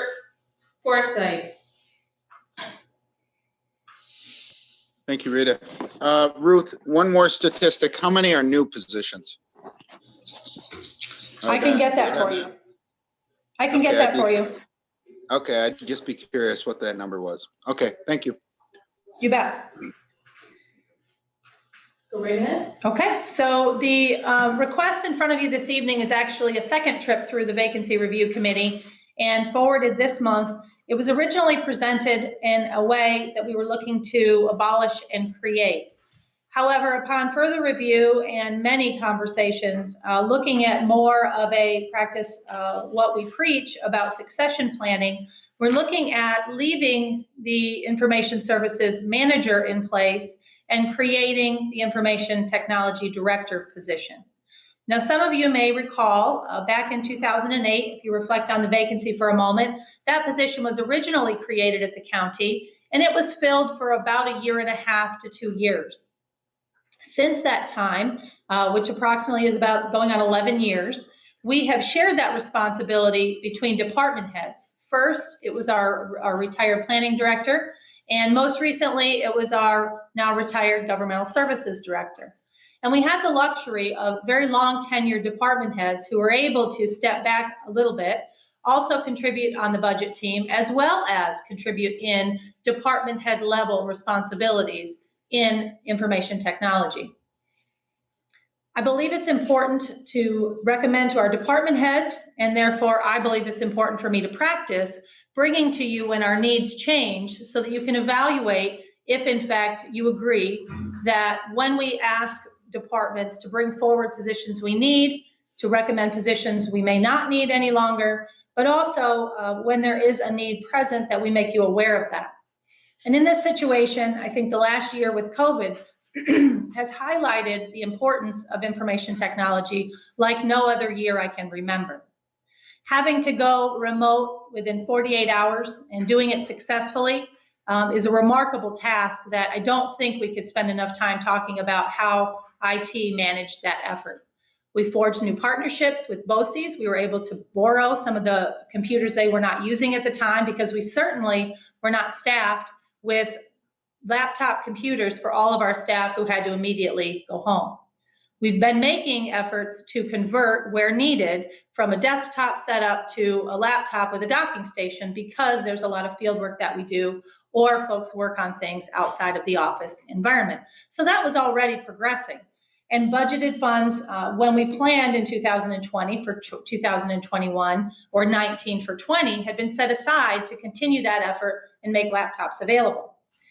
But the efforts underput by a staff of less than 10 with a smaller staff yet in DSS were remarkable. Moving forward to this year, when we look at the systems that IT supports, the security, which we're all too familiar with, the hacks and ransomware and all of the things that happen when security isn't either in place or in place to the level required, and certainly not to forget the issues with compliance associated with protecting health information on our systems as well. But looking from everything from telecommunications and a roadmap for the future there, our copiers will be up this year for replacement. The infrastructure for information technology is arguably as or becoming as important as highway. And being able to communicate in a moment's notice, being able to not complain when it works because it works most all of the time, is something that the expectations associated with the director role would be. Also forging relationships, making sure that everyone who needs access can get access. We have a few big projects underway this year. One includes the billing software conversion for community services. Our mobile unit for treatment is also going to be coming online. And our best example of the transition that's been made was moving out to do these pod environments and sending out staff equipped and functional with technology. And while it was difficult because the state site many times did not work because of the flood of information trying to get into it, our staff was able to work with public health and get that information and get folks vaccinated and into the system appropriately. So there's a number of reasons, those are just a few, but my request would be also to consider the fact that succession planning is critical in all areas, but mostly in IT on this specific example. With this setup currently, we would keep the manager position. We would separate and delegate the duties associated with the day-to-day versus the policy, and we would assign the responsibilities that were formerly carried by department heads, such as budget, such as priorities, the capital plans that happen every year, to that department head role. So that, if there's any questions, I'd be happy to answer. Any questions? One, Mrs. Haggard. Thank you very much, Ms. Curran. Mrs. Doyle, is that a competitive salary, what you're suggesting for somebody in information technology to be the manager? Do you have any parameters with a base salary of $74,663? Is that reasonable? That's the base salary. It tops out at $92,503. And I think in the public sector, I can certainly get you some more information on that. I believe compared to the private sector, we don't compete because I think the security requirements, education alone, bring this to a level. And that also, when we originally filled the position in 2008, made it a challenge for us. But looking at keeping the manager in place, I think you could separate out the duties. But I do think, as you request, or as your question is, the 74 is probably low. Thank you. Anyone else? Mr. Akers. So just want to point out that it may be low, but the benefit package is not. The 2%, You're looking at 36,000 as the base, even at that low salary. True. Your healthcare, retirement, and everything else that goes into it. Ruth, do you expect that this will be something that we put out, or will it be a promotion and then we backfill the manager's position?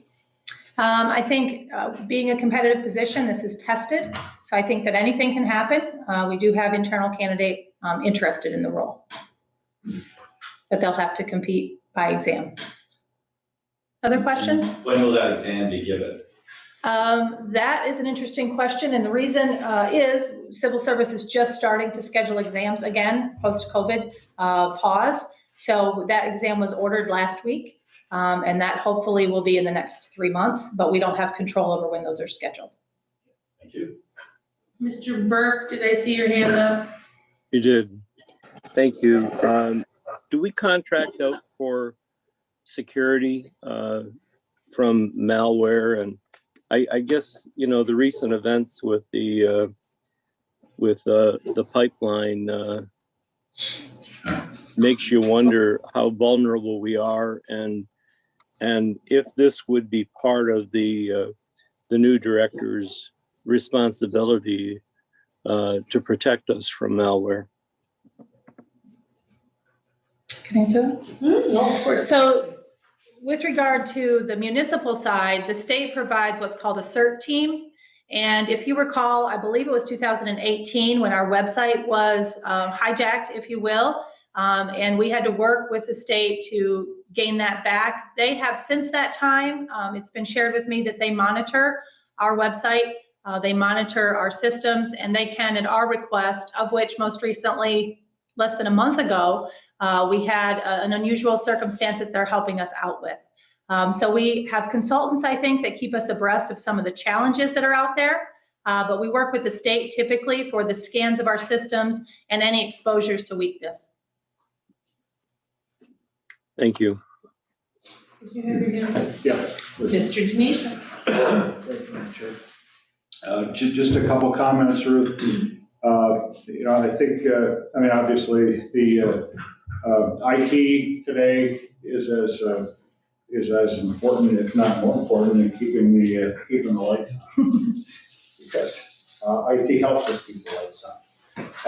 But I think with this, what this does, we talked about retention of employees, and I think this goes a long ways toward that goal of retention.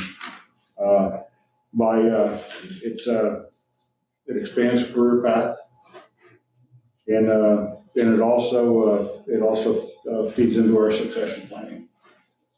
So I think it's a good thing. Any other questions? Seeing none.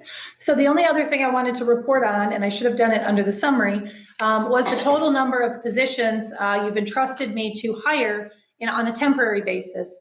And I'd like to provide you with an update on that, either monthly or when there are significant changes. And so total to date, there have been 25 positions, 3 in social services, 5 in public health, 11 in highway, and that includes those temporary laborers that come in the summertime, 1 in EMS, 3 in Office for the Aging, 1, most recently, 1 in IT, and 1 for the Sheriff's Office Correctional Division. So that's the total of temporary positions at this point that have been authorized. And as a reminder, those are 3 months only, and then those either come back to you for either a creation or someone returns from leave, or those issues have been resolved. Any other questions on vacancies at this time? Mr. Forsythe. Thank you again. Ruth, I forgot to ask Brooks earlier.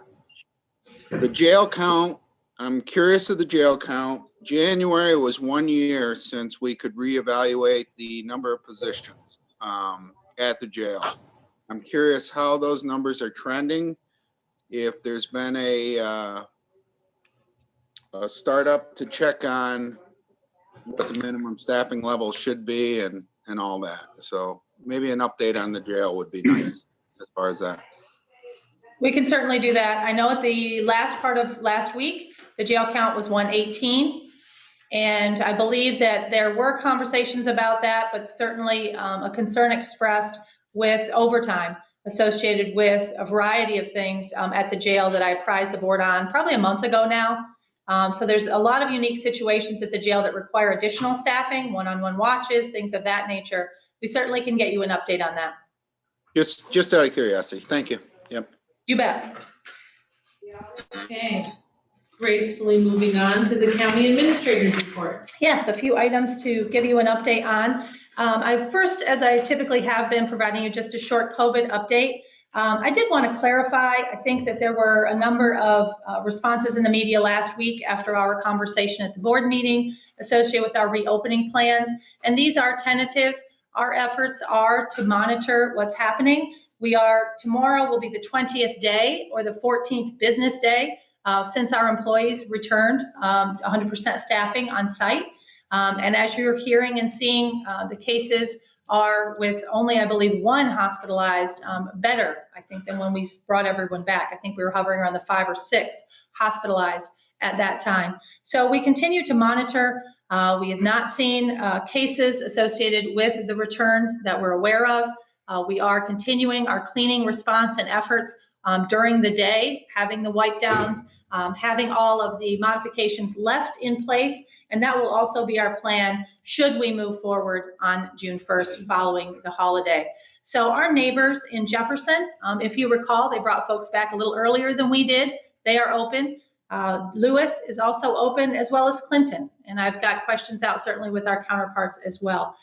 Most of our counterparts are also requesting, as I am, that we continue requesting appointments, but that if someone comes to the office, that they be served. And I think that is what you'll find most of the time at this point. But I did just want to clarify that for anyone who might have gotten questions or had concerns. Any questions on COVID as far as that goes at this point? Okay. With the adoption of our local law on trails last week, we've been diligently working on our trail pass creation and process. The trail does open this Saturday. We are well aware and will remain open until September 15th. Very excited about the season this year. And trail passes should be available around May 20th. So we will organize some communication with the public this week so that folks don't find hesitance going out on the trail on opening day. We certainly don't want them not to go out because they don't have a trail pass in hand. We're very excited about getting this out, but getting that organized following the adoption last week certainly is a challenge for us. But we'll communicate that, we'll post it on our website, and we'll hope the media's sharing that information out with the public. The website will be great for folks to get updated information, and next week at services, we'll bring you another update. We hope to, in this process, engage our county departments to assist, the chambers of commerces, and establishments along the trail to make it easy during business hours, but more importantly, evenings and weekends, so that everyone who'd like to get a trail pass can find a location to do just that. Any questions on that right now? Yeah, Ruth, Mr. Chairman, we talked about this earlier today, you and I did on the phone, but you mentioned commercial press.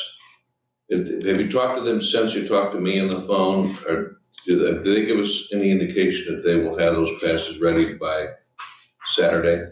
The passes will be available midweek next week. So they have placed the order and everything is in progress to make it happen. So folks won't be penalized if they don't have a trail pass Saturday. So we should get that notice out like right away to the press? Yes, so that people plan for the weekend? You bet. Okay. Okay. Big news. Oh, wait, sorry. Mr. Akers? The maps of the trails, is the county trail map, is that the county site? Is that available? I can't tell you that, but I can find out. We have printed trail maps, and we will actually be printing more trail maps. What we'd like to do is provide everyone that buys a trail pass with a map, but we wanted to get the information about the trail pass on the map, and that's happening as well. So those maps could be put on the website, could they not? So somebody could download it with their phone or whatever else? Well, I think there's a process we can do that, yep, where you could access that. And it may be there now, or it might be on the SLC Trails website that the chamber sponsors and has great information out there. I'm just trying to save trees. So. Fair enough. Any other questions? Okay. Big news associated with the American Rescue Plan. Information was released this afternoon, just after 2 o'clock, about how the process, the Department of Treasury will be working through the process for providing those funds. As I shared with you the last time I reported on it, we have 4 years to use those funds. And I'll be talking with Chairman Sheridan about a committee that would be established to work on that. So our allocation is just under 21 million. And there's an 8-page fact sheet that I sent along to all of you this afternoon, along with a much more detailed interim final rule by the Department of Treasury. So I have also shared that out with all of the municipalities that participated in the shared services plan. So all of our towns and villages, I believe it also included the school districts. So all of that information went out this afternoon. I did get a few error messages from email, so we'll catch those up in the morning and make sure all of your municipalities have access to that information.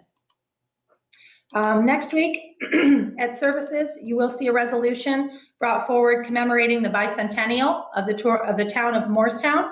And just prior to that meeting, I believe the Highway Committee will be convening. Also a reminder for you of a special board meeting on May 24th for the Ready project as well as the Highway Outpost project.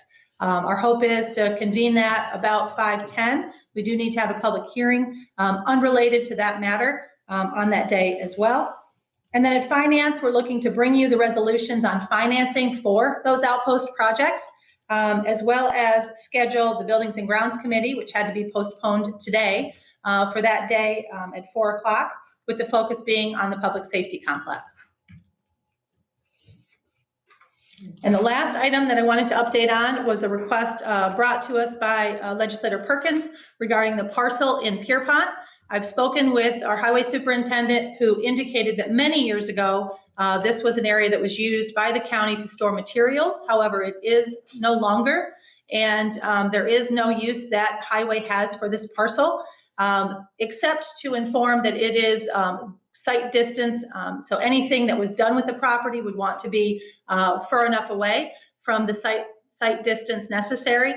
But what we've talked about is having the highway superintendent go up with the town and be able to walk the site, identify. It's also been indicated that this could be a trailhead of sorts for ATV parking. So we will be working through that unless there's any objection from the board. And the way this would occur is a resolution, as some you've seen in the past, would come before the board for consideration. Questions on that? Mr. Akers? What's the acreage? I believe it's 0.96, but I can share that map with you. Thank you. Okay. Any other questions? Mr. Forsythe? It leads me to a thought, Ruth. Is there somewhere there's a map of all county-owned property that gives a description and size and where it's located? We can get that for you. I'd be interested in that also. Thank you. Okay, you bet. Anyone else? Good. Anything else, Mrs. Paul? Not at the moment. Okay, on to committee reports. Agriculture and Farmland Protection Board, Mr. Denisha. I really don't have anything since my last report, other than what Jason provided us with this evening. And our next meeting is not until fall. Thank you. Alternative to Incarceration Board, Mr. Burke. There's nothing new to report. There have been no meetings. Thank you. Board of Trustees for Supreme Court Library, Yakko. No update at this time. Okay. Emergency Medical Services Advisory Board, nothing new since the last time I reported. Environmental Management Council, Ms. Terminelli. Thank you, Madam Chairwoman. We had our last meeting on April 21st. Our presenter was Tony David, the director of the St. Regis Mohawk Tribe Environmental Division. And he presented on the ice jams on the lower St. Regis River and talked a little bit about the dam removal that took place there, and some fishery information. One of the points that I really that struck me is our tribal territories don't have access to digital firm maps that they use to do data collection. So they have to do all of that independently. And in further discussion, John Tenbush mentioned that even St. Lawrence County does not. Our firm maps are so outdated that it's difficult for planning to even use them, that FEMA has not gotten to digital firm maps in the North Country yet. So when it comes to project planning for our planning department and then for our tribal areas around here, these maps are hard to get at, and it makes it difficult for planning purposes. He also mentioned stocking fish and the Atlantic salmon that they partner with SUNY Cortland on, and then also walleye up to Hastings Falls and Fraser. And then for the subcommittee reports, the committee wanted me to extend a thank you to the Board of Legislators for passing the resolution for Earth Day at our last board meeting. Let's see, announcements. There's an NAC Spring Woods Walk on May 15th from 9 to 1 in Edwards, and there's presenters and speakers that will be speaking about regeneration. Also, at that same time, the household hazardous waste collection will be taking place in the county, and there'll be another one in September as well. The DEC is accepting grant proposals for the New York Sea grant to engage youth with conservation efforts. And our next meeting is May 19th at 6 o'clock. Thank you very much, Ms. Terminelli. Fire Advisory Board, Mr. Denisha. Nothing to report at this time. Inter-County Legislative Committee, I reported last week on that. Basically, we're having a very lengthy discussion statewide about what to do with our broadband and the poorly served areas. Next, Jury Board, Mr. Sheridan. Jury board has not met, Mr. Chairman. Thank you very much, sir.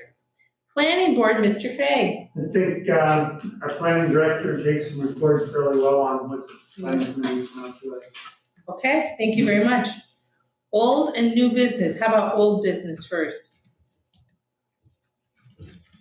Mr. Burke. Ruth, were you going to bring up shared services with Ogdensburg at this meeting? I was going to report on 2 of the issues that would report to operations.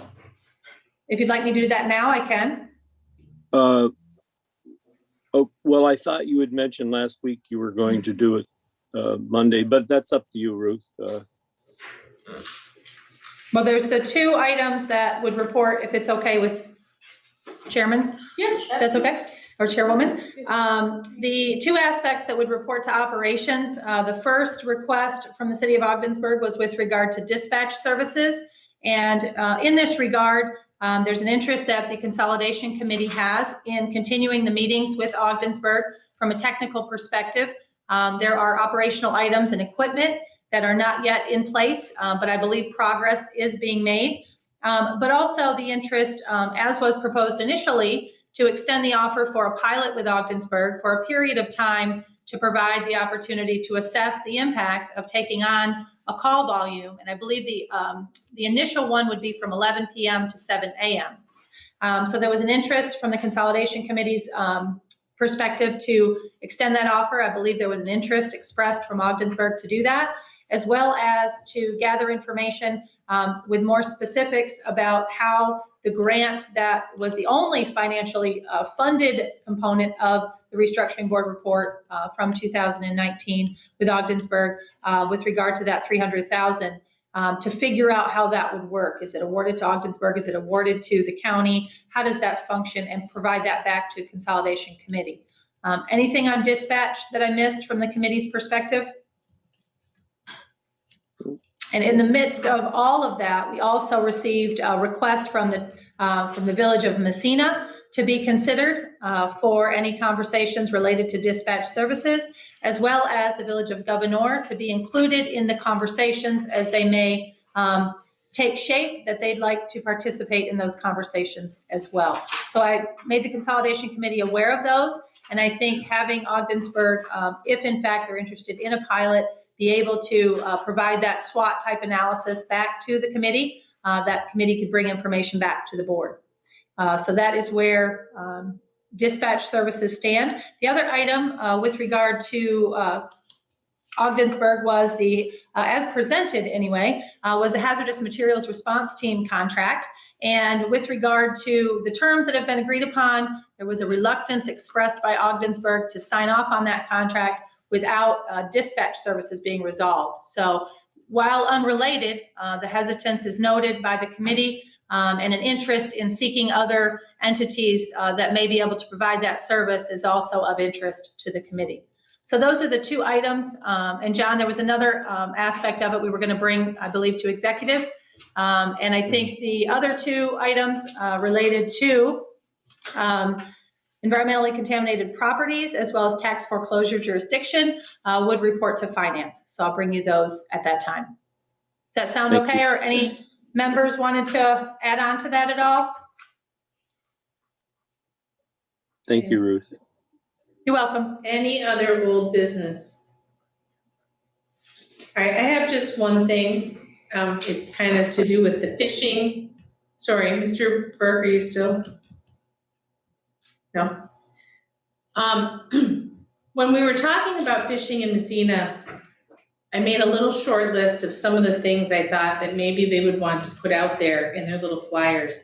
Like obviously Potsdam Children's Museum would be something that we would list.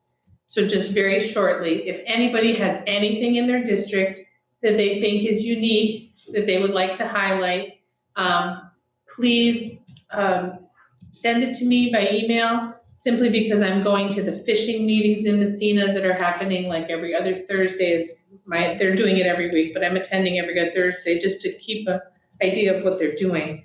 And I think that this could be something that they send out emails and say, you might be coming up to see the sites in the end of May or the beginning of June to see where you're going to stay or whatever, but these are some of the other things we offer. That's all. Any new business? Mr. Forsythe. Thank you, Madam Chair. It could be old, new, whatever. I brought up 3 weeks ago, the water levels on the St. Lawrence River. We're talking about fishing. Kevin has been gracious enough to send me a couple, I believe, IJC reports of water levels.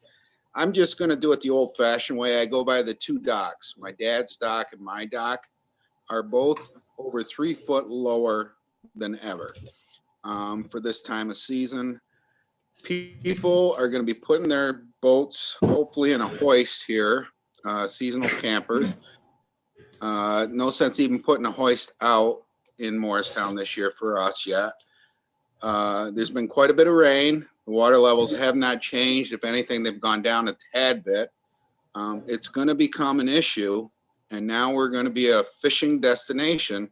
And there was water levels that are not rising. So it's just something to think about. But I don't know the answer, but I know it's an issue. So thank you. Mrs. Chair, can I speak to that? Sure, go ahead. Legislative Forsythe, we had a gentleman from the IJC, I'm not sure if you remember, Tony David, who joined us a couple of different times, but offered several times to bring us up to speed, make sure we understood what's happening. It may be easier now, especially by Zoom, to have him join us for a meeting. Is that something you'd like us to explore and see if he might be available? Ruth, I would love to hear that. Like I said, it's going to become an issue when people start putting their boats out. It's going to become an issue. So thank you. I'd appreciate that. Sure. I would too, Mr. Chairman. I'm getting calls from constituents, and the question is why do we have such low water levels? And the questions, things like, are the locks open? Are they only halfway open? And are they all the way open? And whatever they're doing down there, they're not holding the water back, it seems like. And it is an issue. And no one that I've talked to have ever seen river levels this low. Well, and I think one of the nice things, even if you disagree, when we had the IJC, and we actually had our Canadian counterparts as well as Mr. David reported out in Ogdensburg, I think it helped provide explanation. You may not agree, but they also talked about, how wildly they can vary from the regulations. And I think that helped people understand the problem. And again, while you might not agree with what their methods are, we're at the opposite extreme at this point. It'd be good to understand that as well. Mr. Akers. So I did this International Lake Ontario St. Lawrence River Board, and I think Ruth, you get it too now. And I don't know how I subscribe to it. I don't know if the things I've been sending to you, David, that you can subscribe off there. I'll send you what I've just got for May 5th. But it has the flows in Lake Ontario, Lake St. Lawrence, Lake St. Louis, Montreal Harbor, the Ottawa River. The Ottawa River is hugely down. It's 1,520 cubic meters per second is what they had in at the end of the week in May 5th. Versus normal is 3740, a drastic difference. And not getting the rain up in Quebec that's coming into the Ottawa River. So this time last year, Lake Ontario was basically a foot higher than what it is now. So, but they're still letting quite a bit of water out. The weekly mean outflow was 7,780 meters per cubic meters per second, and average this time of the year is about 7,600. So they're still letting out more water than in the past. So, I think what happened is you had the flooding for the previous 2 years that were really drastic, and they are most of the winter they let out huge amounts of water. 1,000 meters per second, cubic meters per second more than normal. But it's all in line with the 2014 plan. So, I'll send it to Dave. I can send it to legislators so you can figure out how to sign up. Like, it comes about every week, 10 days. I'll just forward it to all of you, and then you figure it out how to get on. I forgot, I met somebody at NISAC that was getting it, and then he sent me the link, and then I forwarded it to Ruth, so. Yeah, but I can forward it on. That's not an issue. Folks are interested? Yes. Absolutely. You're gonna forward the link to I them? can, yep. Oh, okay, all right. Then Happy to. then you can get it on your own. Yep. Something people are concerned about. Anything else, old and new business? Okay. We have a need for executive session. We do for negotiations for the proposed acquisition, sale, or lease of real property, the proposed acquisition of securities, or sale or exchange of securities held by such public body, but only when publicity would substantially affect the value thereof. Personnel, a medical, financial, credit, or employment history of a particular person or corporation, or matters leading to the appointment, employment, promotion, demotion, discipline, suspension, dismissal, or removal of a particular person or corporation, and appointments. Can I have a motion to go into executive session? Mr. Fay, second by Mr. Perkins. All in favor? Aye. Any objection?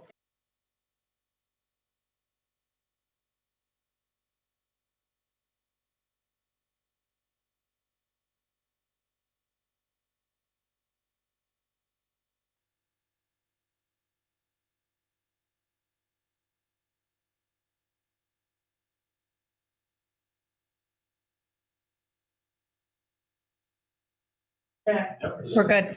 We're good? No, that's board meeting. Just a motion to adjourn if there's no other business. So if there's no other business for this tonight, I take a motion to adjourn. So moved by Mr. Perkins, second by Karen Smithers. Okay? Adjourn.